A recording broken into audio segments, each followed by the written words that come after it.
Thanks everybody for coming. I think this is going to be a really fascinating panel. We've got such a great group of panelists here who are going to give some great insight onto regulation in AI, both from corporate perspective, from government policy perspective. And just to get us started, so we can dive right in, I'd like to give everybody just a minute to introduce yourselves and tell us a little bit about what you do. Start with Imran, please. Hi everyone, I'm Imran Shafi. I work at Nscale, which is an AI infrastructure company. I used to work for the British government on AI. Hi everybody, Kate Davis, Strategy and Research Group Director at Ofcom. Hello everyone, I'm Marcus Anderyoung. I'm with the Center for the Governance of AI. Hi everyone, I'm a member of Meta's Independent Oversight Board, and I also run Digital Rights Foundation in South Asia. Great, thanks everybody. And my name is Parmi Olson. I'm a technology columnist with Bloomberg. So just to kind of start, I feel like I need to address a kind of underlying tension here. As someone who writes for business readers, the thing I keep getting asked all the time, are we in an AI bubble? And there's a lot of business leaders who think this is all just a load of hype, and actually AI will not be all that transformative. Which makes me, as transformative, say Sam Altman says it will be, which makes me wonder if there is actually, if that is the case, there's less pressure on regulators to regulate. So what is the level of urgency here for regulators? And just start with anybody who wants to answer that. I feel I have to jump in, but this can't be the case for every question as the one regulator on the panel. So it's always risky. So look, it's a great question, and obviously we're all reading about it all the time, I'm sure, kind of what's going on, how real is the money, all these questions. I would bring it back to, as a regulator, I'd bring it back to what are we seeing in terms of what our citizens and consumers in the UK experiencing every day. So that's the kind of my job. And then with my sort of strategy head on, okay, what do we think we might see sort of a few years out? And when I look at that, either in the Online Safety Act, where our duties are around systems and processes, so it's not about the individual content, but when we think about, protecting and making consumers safer online, absolutely, that brings in generative AI in certain cases, and I can get into that later. Or, we ran some research around how are consumers interacting, and it was qualitative research, so I wouldn't overstate it, but how are consumers interacting with generative AI search? How are they using it differently to search? Or if we think about scams, we're already seeing how this technology has been used both to exacerbate and kind of make scams, I don't want to use the word better, it's a new tool for scammers, but it also is a new tool for how you tackle them. So sort of my answer to your question is the impacts for consumers of a lot of this technology are already here, and so we are engaging with them. But the critical thing for me is both what we're seeing, but also then focusing on the outcome. So as a regulator, I'm not thinking about the technology necessarily. It's really important, and again we can come back to that, but it's about what does it mean for citizens in this country every day. So to your point about consumers, it's already here. There's 800 million people using ChatGPT every week. That number could hit 1 billion by the end of this year. This is 10% of the global population are using ChatGPT every week. So it makes sense that we're already maybe seeing consumer effects. Marcus, or yeah, in terms of bubble stuff, I think maybe one way to put it is yes and. So I think if it is the case that this is a very transformative technology, which my guess is that it will be, like as you were saying, we now have a tremendous amount of penetration of this technology. Probably this is the technology that has diffused the fastest of any technology ever in terms of sort of actually usage uptake. And I think it would be surprising if it's the case that the progress that we're seeing in how good these models are at performing various useful tasks, if that progress slows down or if that progress stops, I think that would be surprising. Maybe it'll slow down a bit, but I expect that it will continue to be the case. even if that's true, then you might still see some kind of bubble. If you look at most important transformative technologies throughout history, at some point there has been some kind of financial bubble around them. And that's just because if it's really transformative, it's really hard to know exactly how much you're going to invest. And sometimes you'll overshoot. And so what does this mean in terms of urgency? I think it's I think there's a few different things here. One is when it comes to sort of the general purpose systems in particular. I think the biggest question here is we're starting to have some regulatory frameworks are starting to come into force, and some have already come into force, for example, in the EU. And so I think the big question there is a lot of the important questions there is how do those get implemented in practice? And then I think the other really, really big theme is the kind of stuff that Kate was talking about in terms of, okay, we have this technology will be implemented and it will be diffused into lots and lots of different parts of our economy. And how, in what ways is our current regulation breaking down in light of that, which I expect that it will in a bunch of different ways. You mentioned the EU, and this is kind of like the big elephant in the room, because this is the most comprehensive legislation that we have so far, is the European Union's AI Act. Does anyone just want to sort of bring us up to date on where we're at in terms of rolling out that law? What you mentioned enforcement, what enforcement is looking like and is going to look like? Yeah, maybe I'm the person who knows the most about this. So the AI Act has lots and lots of different bits. So one thing it does is it prohibits certain activities. Those things have already come into force earlier this year. Then there are requirements around sort of transparency. So if I'm interacting with an AI model, I should know that I am interacting with that AI model. Those are going to come into force in about a year, so 2nd of August next year. And they're still trying to figure out exactly what that means. Then there are these requirements around high risk sort of uses of AI. So this is stuff like using AI to make loan decisions or employment decisions, these kinds of things. Those obligations come into force on August 2nd next year as well. And then there are these obligations for general purpose AI, so ChatGPT and these kinds of things. Those have already come into force August 2nd that just passed. And the enforcement powers will come into place August 2nd next year. And I was involved in sort of writing this code of practice that details how could one comply with these rules for the general purpose AI systems in the AI Act. That maybe we can talk a little bit more about later. Go ahead, Imran. Just to add on that, I think it's interesting that I think 4 out of the 5 main US companies have said that they will comply with, go along with, work with the EU on that. I don't think that was guaranteed maybe 12 months ago. I don't think that was guaranteed when Trump came into office, that the American companies would say, yes, we're going to work with the EU on this. But I think all except Meta have. Let's see how that works out in practice. But I think that is, I thought that was really interesting. And Nigat, you don't have to answer this, but any idea why Meta isn't signing up? Because you are on the Meta Oversight Board. I know you guys are independent, but I just thought I'd throw that at you. We are independent. That says a lot that I don't know why they are not signing it. There you go. No, that is interesting. And I mean, does anyone have anything to say?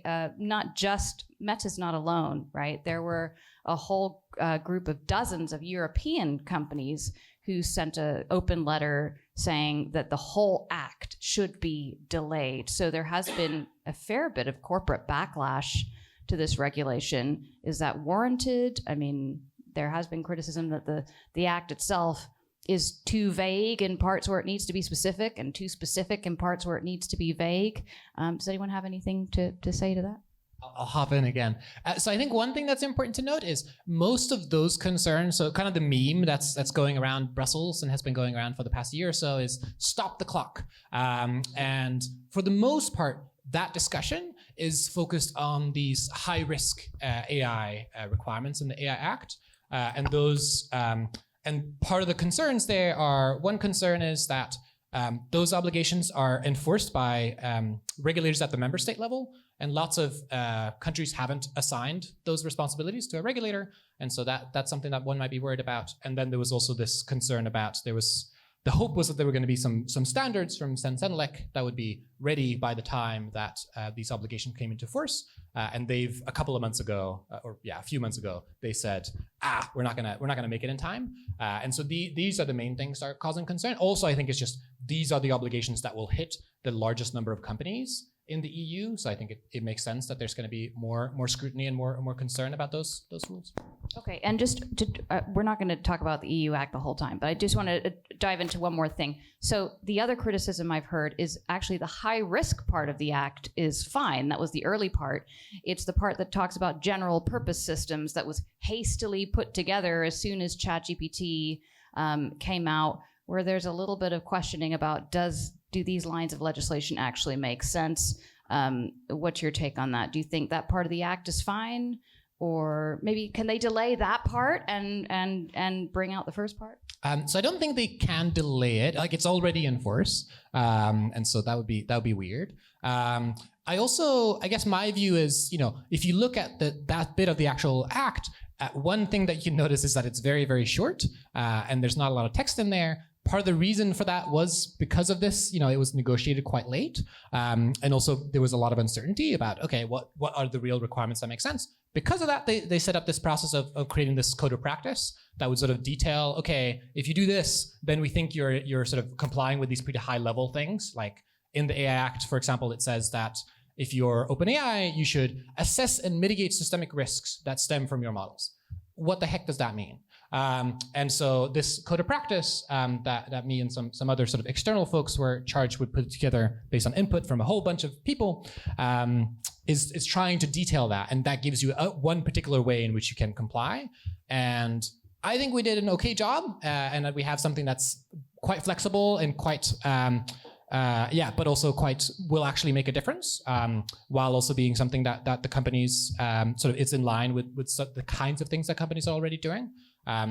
But maybe we got it wrong. If so, I would love to hear from you. It's in line with stuff they're already doing, and then some. Presumably that they'll have to submit themselves to audits and provide. They don't need to submit themselves to audits, but there's things like there are requirements to have third parties involved in evaluating your models and looking at them. Yeah. There's also requirements around being a lot more specific about how, like, when you think that risk that your models pose are acceptable or not, which currently companies don't really, they say that they think it's fine, but they don't really give a lot of reasoning. And so there's a lot more things along those lines that you're required to put a lot more meat on the bone on, and also have a regulator that can look at and sort of question and push back on as well. Imran, you want to add something?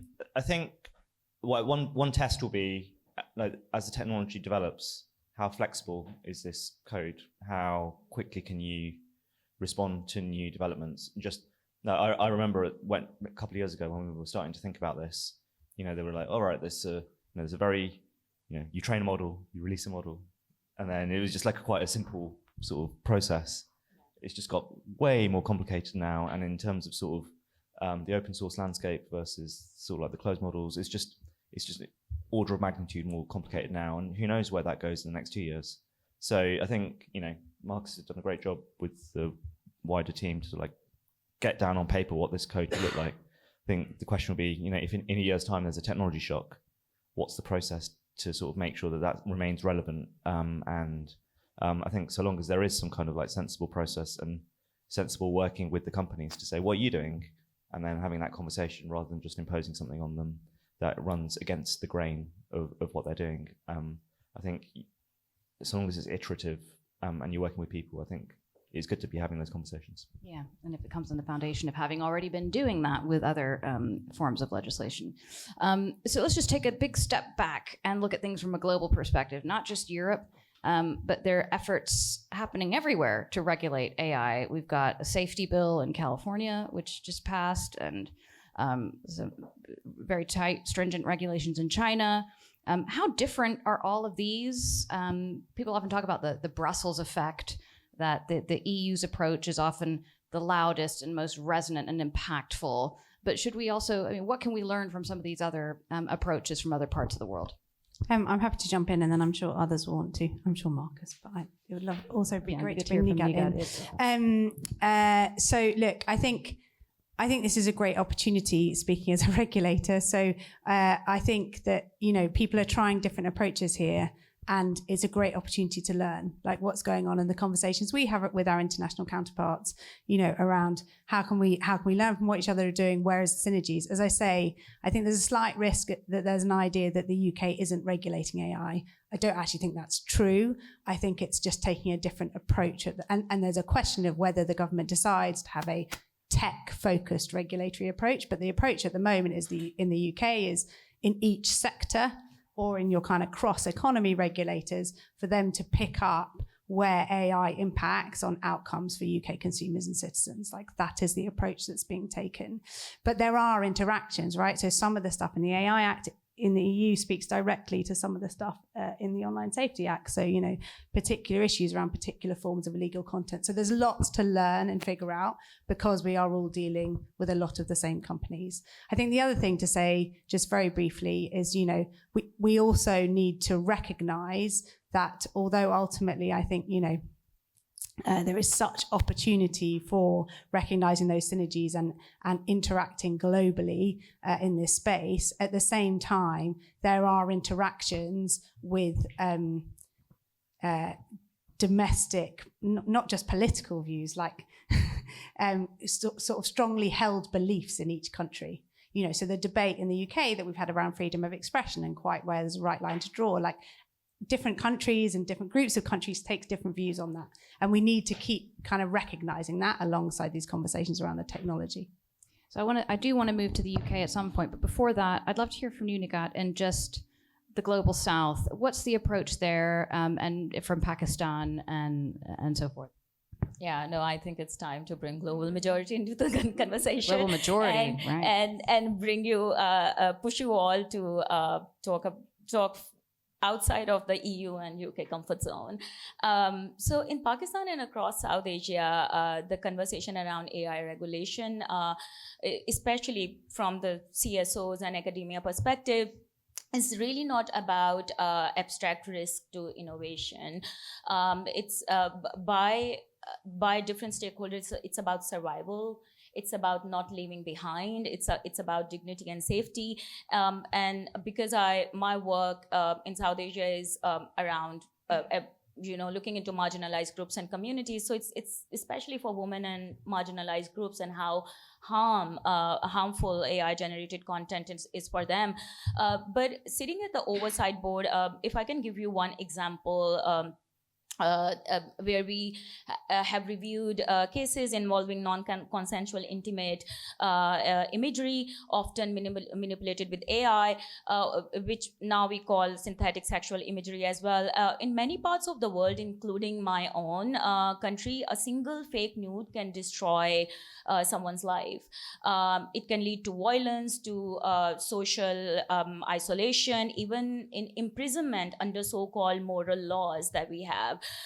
So what we did in some of the cases that we decided that we pushed Meta to build proactive tools that detect these images and verify consent, and we urge them to create clearer pathways for removal and redress, not just to protect privacy, but literally to protect lives. Another challenge is what we have seen in our work is that, especially in our region, is state interference. So governments often pressure platforms to remove lawful, illegal content, and governments can define what is illegal content. It can be political criticism, satire, speech by activists. So one of our cases were actually involved UK law enforcement making over 1,000 requests to remove all drill music videos, mostly by Black British youth. And that raised huge questions about bias and government influence. Imagine, so we are talking about UK, but imagine how this looks in our part of the world. Like great point. Really yeah. Great point. So where there is less transparency, where there are no less freedom of information requests or independent oversight at all. So yes, the risks in the global south are layered.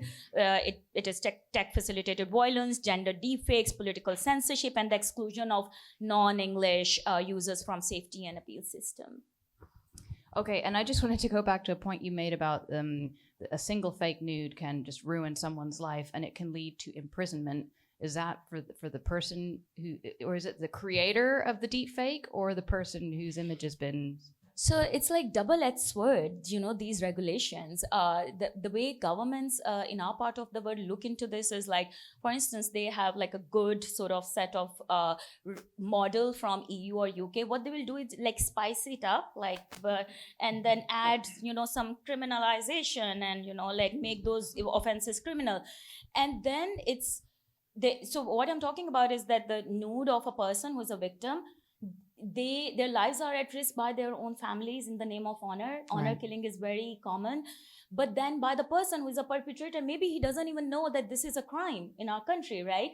So there is no fair due process. And the law will be like, okay, no, you have 7 years of imprisonment.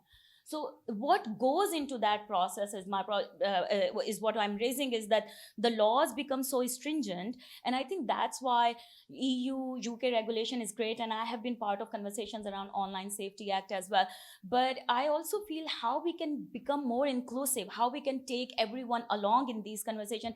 And also the accountability mechanisms are so strong where we have a space to question governments that, okay, because they give justification to us that, oh, we are following EU regulation, we are following UK regulation, but then no one goes into nitty-gritty and nuance of that regulation. So I think my question is that, is the regulation enough, or do we need other mechanisms who can actually complement regulations also here and then set good precedents for other countries? Like the oversight board.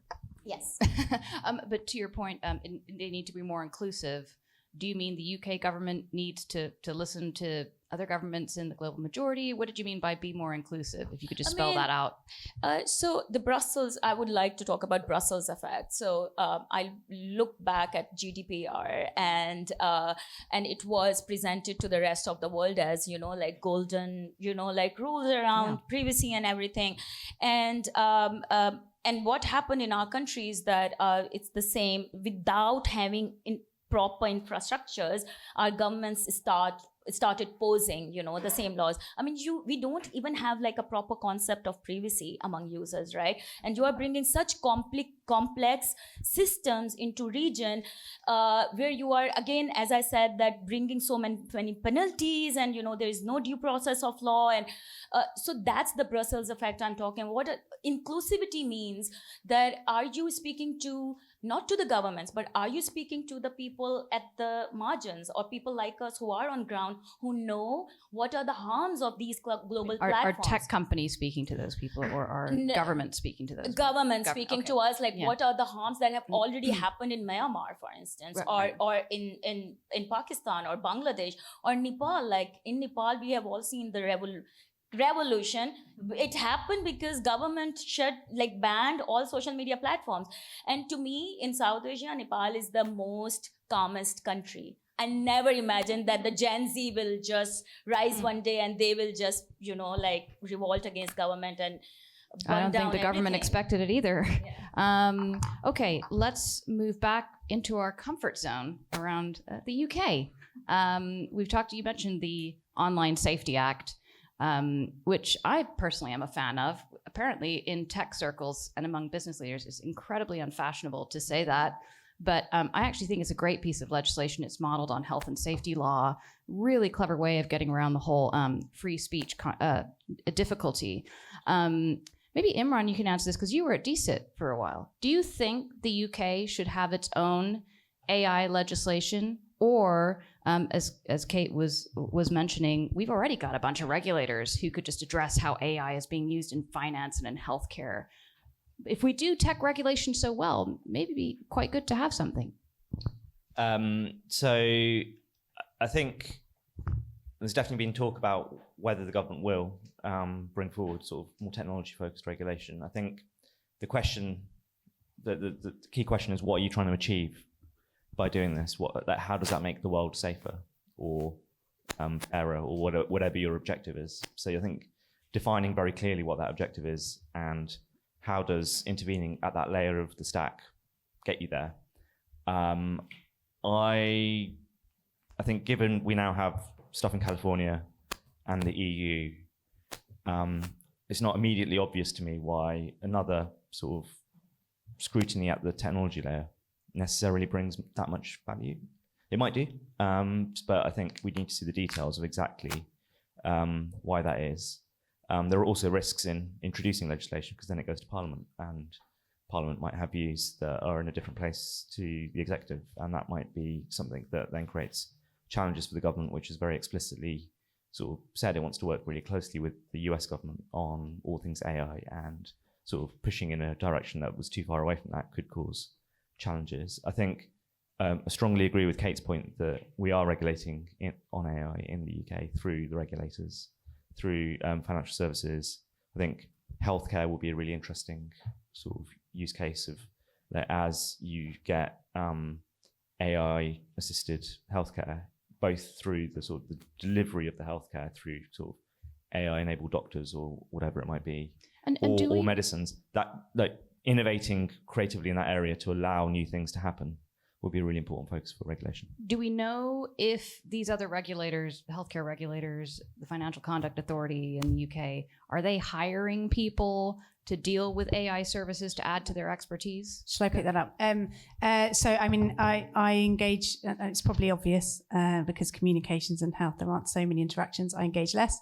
But we do have the Digital Regulatory Cooperation Forum with the CMA, Ofcom, the ICO, who are here, which is very nice of them, and the FCA, the Financial Conduct Authority, as you were asking. And in all those regulators, all have taken steps to build the capabilities in this space. It is such a critical piece of the puzzle. So the kind of slightly stepping away from the to regulate or not regulate question, because that's for government, as you were rightly asking Imran about, that's not his job anymore. I think what's key is that we have the expertise to be able to engage in these questions, because one thing we're not all quite actually engaging with on this panel right now, and by the way, Niga, I liked your challenge. This is another challenge, a different kind of one, is we're talking as if the technology is fixed, like as if generative AI is a thing that is static and that then, you know, what's coming next, et cetera, and we all know that's not where we are. Like, is this generation 1? Will there be generation 2? Will it be an evolution? Will it actually be a different approach? You know, generative AI is one approach. Will there be a different one? Agentic AI currently sits mostly on top of, you know, so you see where I'm going. And so I think there is, to engage with that question, you need regulators who can, well, you need regulation that I think generally, certainly in Ofcom space, but I think more generally in the UK, the overall approach is technology neutrality. And that gives you that flexibility to always look at what's the outcome. So the kind of where you are in the technology evolution doesn't matter as much, though it can. But also you need the expertise to engage with what's happening. And then you need the ability to decide when to respond, sometimes by government, sometimes by regulators. And just one very brief example, sorry. You know, so online safety, I'm glad you like the Act. I think it's fair to say it's not a universal view, but I think it will deliver. It's already delivering some significant change and will deliver further. But the approach we've taken is, you know, legal harms codes already enforced, codes to protect children already enforced. But the phrase we use is bank and build. And we have already set out a further consultation on things we weren't able to do the first time around. Now there's a balance there, because you don't want regulation that's constantly changing, that, you know, people can't kind of keep up with. But at the same time, when we're dealing with technologies, you need that kind of approach. Bank and build. Okay. I think like what Ofcom's doing and some of the sort of like more well-equipped regulators are doing is great. I think it is worth noting that we tried to count how many regulators there were in the UK in my old job on this space. And I think it's like, I think between 80 or 100. What? So like a very, like every single, like you've got... Can I just say that the word regulator is very difficult here. Okay. So they're doing very different things. But anyway, carry on. There's a long tail. There's a long tail. But they're all like, in some way, AI is going to affect sort of like their objective and how they need to respond to it. Some of them, I think, like the FCA or others, they can put a levy on their industry to raise funding, and they have no salary cap, so they can actually afford to bring people in. Some of these organisations are funded by a department which is under budgetary pressure, and just don't have that many people in the sort of like their sort of existing digital teams. Sorry, who doesn't have a salary cap? Well, I think the FCA has more flexibility on how much it can pay. Not Ofcom. Stuff. Not sure.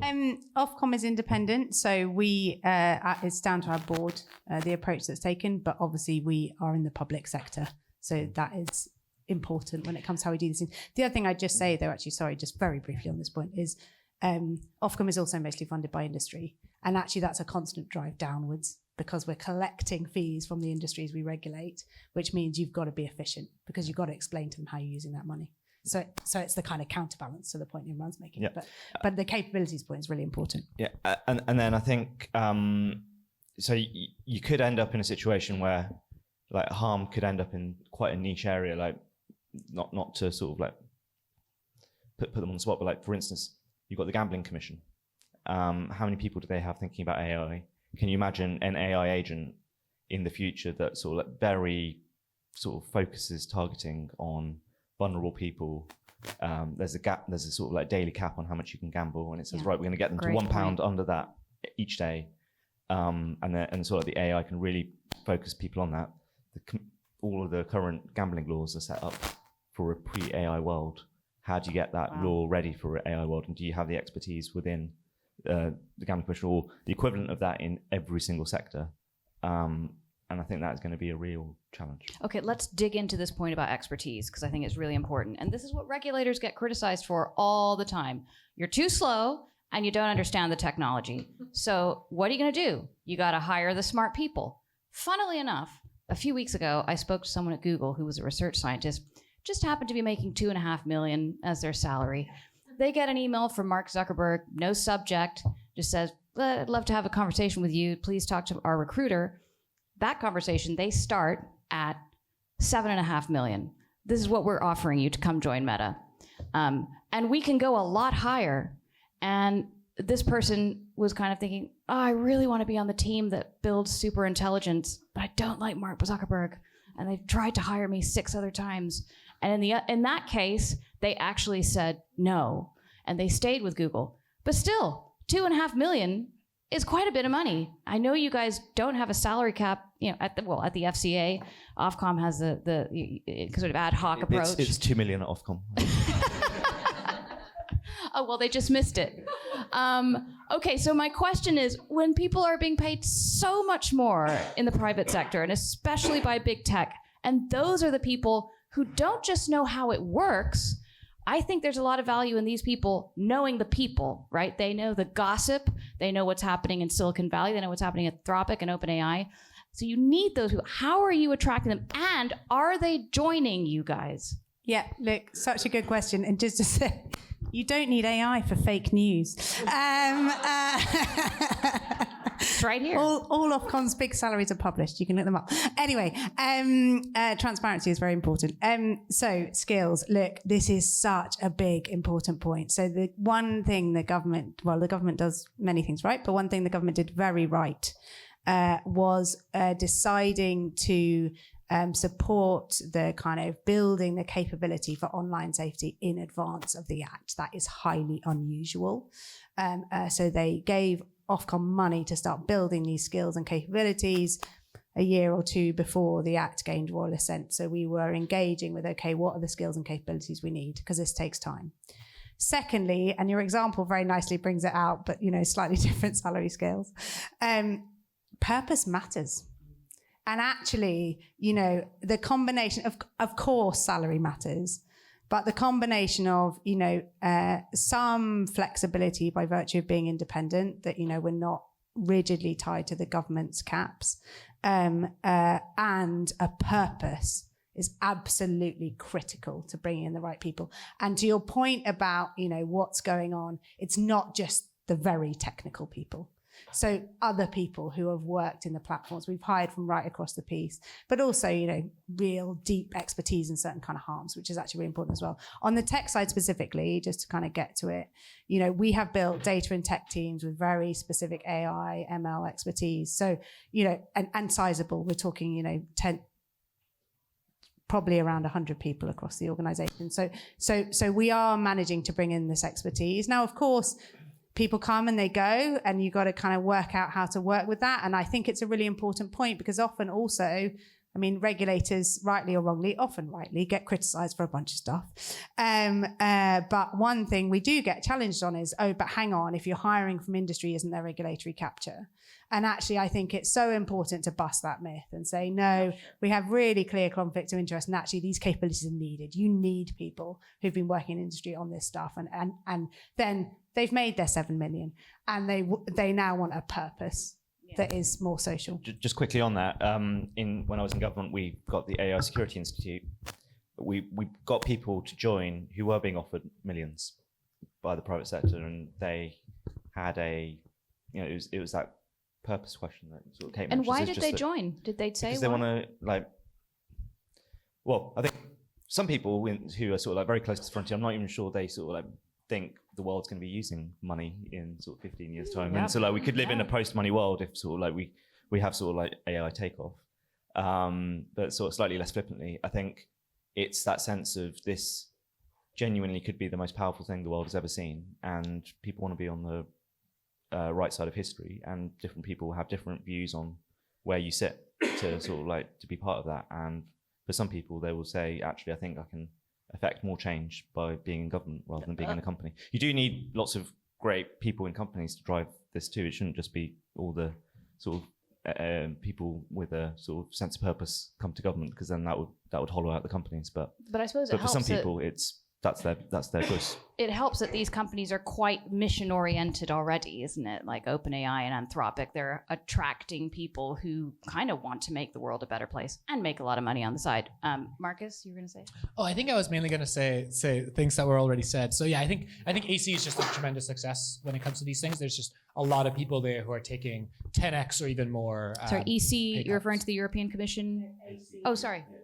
Yeah, the AI Security Institute. So yeah. that's AI Security Institute, which is part of DCIT in the UK government. Yeah, and then also and then in the EU and the AI office, I think they're, it is really hard to hire this talent. I think they've done better than I expected. And then I think the main thing that you have is the mission. I think another thing that you have sometimes is you have. You can bring on sort of younger and brighter people who haven't yet shown themselves to be able to do really advanced work in the AI space, and they can learn and they can train in these places. And then maybe one thing that can sometimes give you a bit of hope is on the sort of the technical knowledge that you need. I think in general you might need less technical knowledge to build the best models in the world than to understand how they work well enough to be able to say, that's not quite what you want to do. Maybe you want to do something over here that's going to be a bit safer. So I think that gives a bit of hope. But I think this is a huge challenge, and maybe one of the biggest challenges when it comes to getting AI regulation right. Okay. Well, anyway, you said Ofcom has 100 people working in machine learning and AI, and you have managed to hire them. Data and broader tech, yeah. The AI Security Institute has hired people from big tech and from these AI. Okay, so we're seeing some progress there.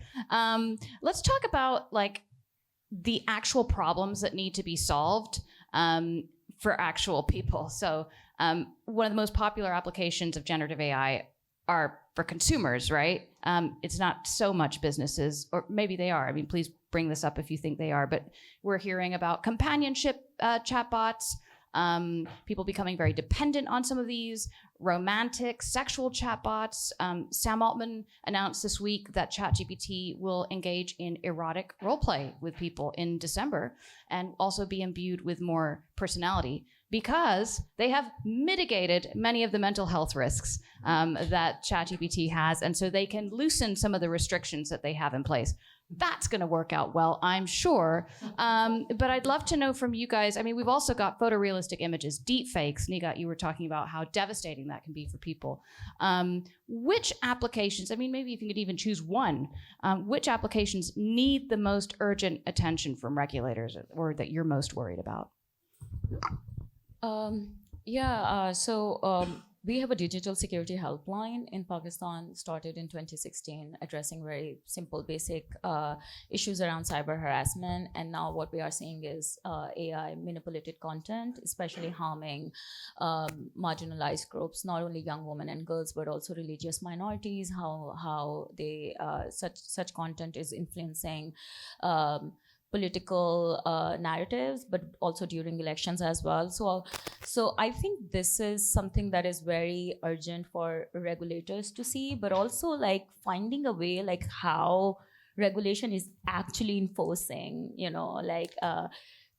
upon the companies who are actually making these projects. And I think that's why I kind of bring the other complementary, institutions who can actually also make that happen. Yes, civil society and other stakeholders, but organizations like Oversight Board are the also ones who have decided cases where we looked into the harms globally and not just global north, and I think we have a lot of evidence, transparency, and how we actually pushed Meta to do things better for the users. So I think there's so much there that regulators can learn, but I'm actually really worried about TFGBV, tech facilitated gender-based violence, and how deepfake and AI and manipulated content is actually sort of making it really massive in our part of the world, where law enforcement has no really skills and also resources,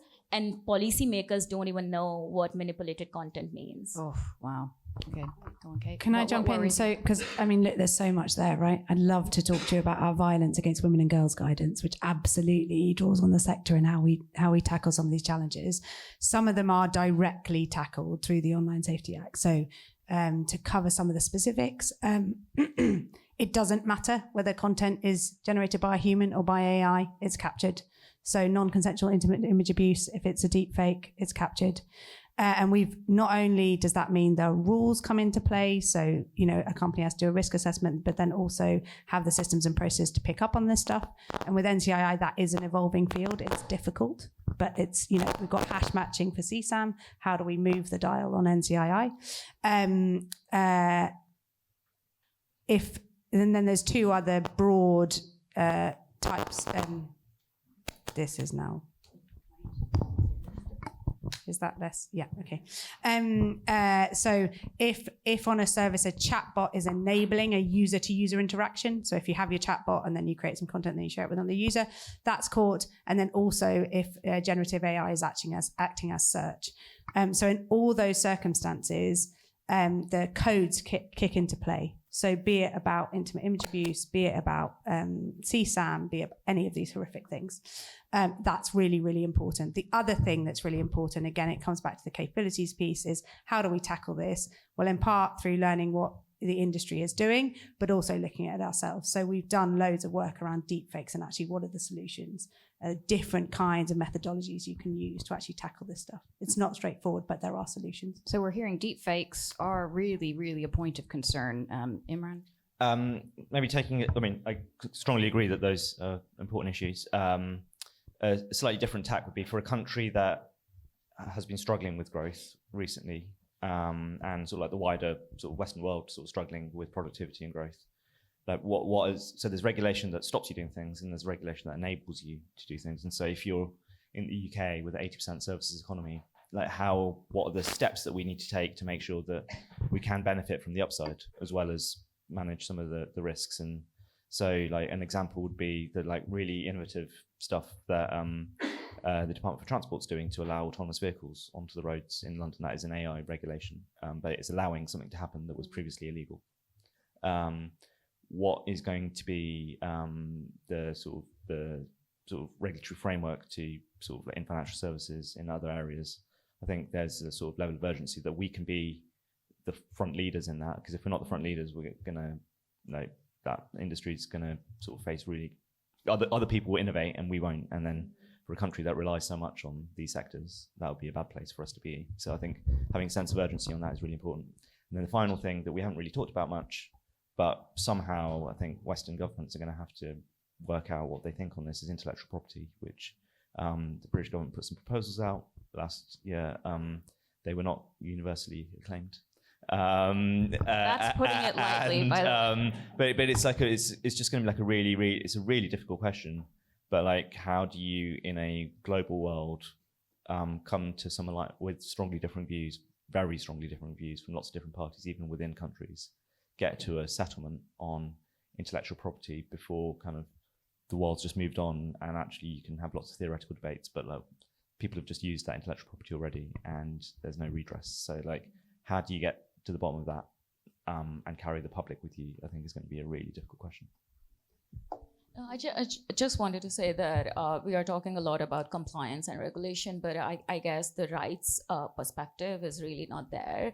And that's what we are seeing, in the systemic risk assessment, Article 34 of DSA, where, like a lot of reports that we have seen by very large platforms, it's mostly compliance. And my worry is that we are departing from the human rights framework that many of us have worked for so long. And so just last week, we released a report by the board in Brussels, which was basically how institutions like board can play a part, where we are also looking into three-part test of necessity and proportion. I'm worried about TFGBV, tech facilitated gender-based violence, but I also don't want law to over-enforce and, like just remove all the content. So then there comes the three-part test, which is necessity and proportionality, legitimate aim. And so I think this is where I feel like the nuance is really not there. Sorry, and can I just double check? Are you saying that Article 34 of the DSA, the systemic risk assessment, you disagree with that part of the act? No, of the I act? don't. I don't disagree with that. What I'm saying is that we more can be done by the regulators, but also like pushing companies that they are not just make this an exercise as ticking the box, but also like it's not only compliance, it's also keeping like the central of all of this should be international human rights framework, the UN guiding principles. We have all worked hard on these things for so many years. We really don't want regulators and governments and companies reducing them to just compliance exercise and not talking about the rights perspective. So they're being kind of forgotten and neglected. Oh, interesting. Good point. So- Interesting point. Very quick on both of these. So that one first. Really important. I think it's really important, and it gets forgotten. Freedom of expression and privacy on the front page of the Online Safety Act. They're right there, and I know that's not the whole thing, but it is right there, and I think that's really important. On the innovation piece, I'm so glad you brought it up. So completely agree. I worry that in these conversations you either have the conversation about innovation or you have the conversation about harms, and we need to try more, I think, to have both kind of in the room at the same time. A lot of what we are looking at in this space is how we support innovation in our sectors. So AI right across telecoms can revolutionize network planning. It all sounds very dull, but it's really important. Cybersecurity. So there's innovation and solutions as much as there is kind of actually how do we worry about the risks. Guys, I have like 20 other questions for you, but I've been told we have 5 minutes. Can we offer the audience to ask a question? We've had so much great stuff. Okay, maybe this gentleman here with the blue blazer. Thank you. Super interesting panel. Thank you all. So Beth Barnes from Meta was recently on a podcast talking about how one thing they're trying to push is more transparency and regulation around internal models for these big AI companies, right? So Anthropic will have Claude 5, OpenAI will have GPT-6. These things will be more capable of cyber attacks, CBRN, manipulation, deception, etc. And there's kind of no transparency around what their capabilities in those domains are, and their employees can just use them. I was just wondering if anyone could opine on their thoughts. Like, do you also think this is a useful thing? And if so, how on earth do you think that we could ever get any kind of transparency around this? I think this is really important. And I think there are, I'll say a little bit about the code of practice, where we do a little bit of things that sort of touch on this. So the code of practice, for example, says that you should have external actors that get access to the sort of most capable version of your model that has the fewest safeguards. And so there should be some external actors that get access to some sort of, that might oftentimes be sort of a helpful only version that is used internally. So this is a model that hasn't been trained to refuse any request that looks like it might be concerning somehow. So I think that will hopefully be a useful development, but I don't know how far the EU rules will get in sort of giving the insight that you need in sort of internal deployment. In general, my view on AI regulation, or especially when it comes to GPI, is that sort of transparency and sort of making sure that we can actually build the evidence base and the science around these systems is one of the very most important functions of regulation. And so I strongly agree with that. And then I think there's a lot more that could be done that would be exciting. So in particular, just having it be the case that there are sort of external actors that get to test and understand what the models are that are being used internally. Very quick addition to that, I think if you're regulating or trying to get more insight into something that's not yet a product, I think that's only really going to work if the home government of that company is doing it. I think if the EU tried to sort of like ask for that, I just can't see that sort of like being a constructive conversation. If the American government asks for it, I think that's a different conversation. But there's no sign of any kind of AI legislation in the US. Well, it'll be really interesting to see what happens with the Act in California that you mentioned at the start. Like, how far does that go? How does it work? Yeah. Okay. Yeah. Let's wait and see. Any other questions? This gentleman here. Hi there. Thank you. Great discussion.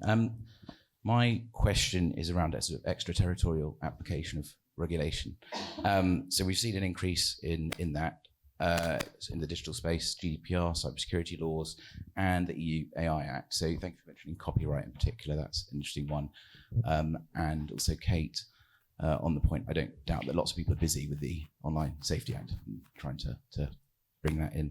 So my question is regulation effective in today's world where we can receive AI as a service, where the processing happens elsewhere and we receive the output? Is that manageable, especially without invading privacy and excessive monitoring? Do we need an international treaty with minimum standards? Great question. Go on, Niga. I mean, just to speak to the international part, I was part of UN Secretary General's AI high-level advisory body for a year, and we worked very closely with, and it was a multi-stakeholder group, very interesting. So many companies were part of it, and governments, and then 2 human rights people, including myself.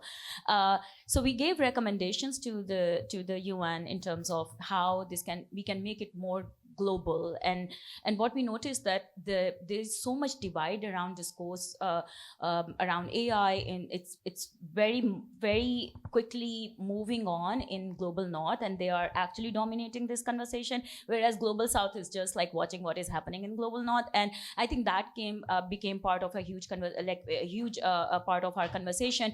Some of the recommendations that we gave, which became part of Global Digital Compact, and if you might want to look into that compact more, 2 recommendations were adopted by a majority of member states. One, making an AI scientific panel, and second one is having AI global governance dialogue on the design of like Internet Governance Forum.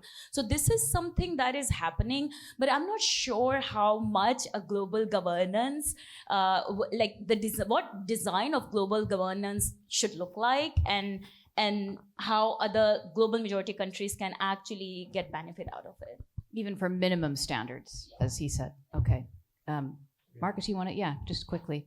I guess one thing I'll do is I'll cheekily plug a paper that I wrote a couple of years ago. I love it. Called the Brussels Effect in AI, where we try to make predictions about these questions, specifically with regards to general purpose AI, and in particular thinking about how much you'll see a de facto effect of rules. So you comply with the rules for the EU, and to what extent do you then voluntarily sort of comply with them outside of the EU? I think those effects are reasonably strong, at least for certain kinds of requirements. And then for other types of requirements, so things like age restrictions and whatnot. Like I'm imagining that VPN sales are going up quite a lot in quite a few countries around the world, and I think that will just mean that some of these kinds of rules, especially when you're worried about an individual getting access to a certain type of content or whatnot that they can just circumvent with a VPN, then things are going to get tricky.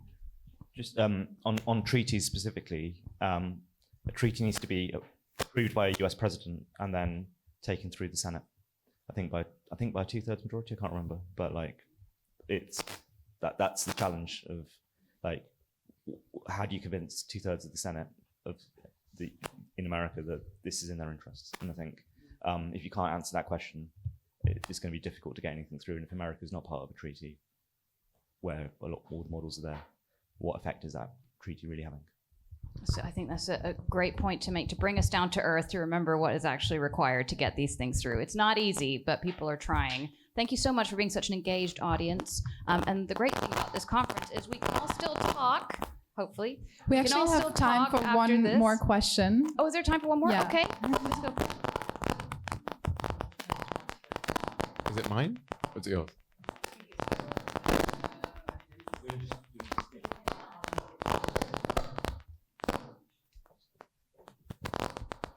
Hello. I'll just carry on. It is a question on the Online Safety Act and the flexibility of it, which is quite interesting because it looks like there's some chatbots which look like they're going to fall outside of it. Even the aspects around search and user to user. So I wondered, like, how flexible can the Act be, or your interpretation of the Act for covering chatbots more broadly? It's a really good question, and I'm not sure there's a super short answer. Given we're close to time, look, I think so. What we've done is set out our. What's that? You're going to turn it on. What we've done is set out our interpretation was open letter to industry last year. The way the Act works is that it's for services to work out whether the Act applies to them. I think it's kind of a question we keep looking at. So the Act was defined as user-to-user search and porn services. A lot of what we're seeing about the kind of consumer use cases is picked up, but we need to keep looking at this. Yeah, and not related to your question, sorry, but I just wanted to say that besides Brussels effect, we also need to see Australia effect around age verification law, and we already our senators just copy pasted the whole Australia Act and then tried to impose it in Pakistan, where the Gen Z was like, no, you can't do it, and so I'm just like trying to bring like the user's perspective, where Gen Z is actually rising up and saying, we really don't agree with your laws, and the people who are sitting in the parliament or policymakers really don't understand, like how platforms work. I have to echo that. I've heard great things about how Australia is approaching this stuff. Okay, is that it for time? I think it is. Let's continue the conversation. But thank you so much to this fantastic panel, and thank you all for listening.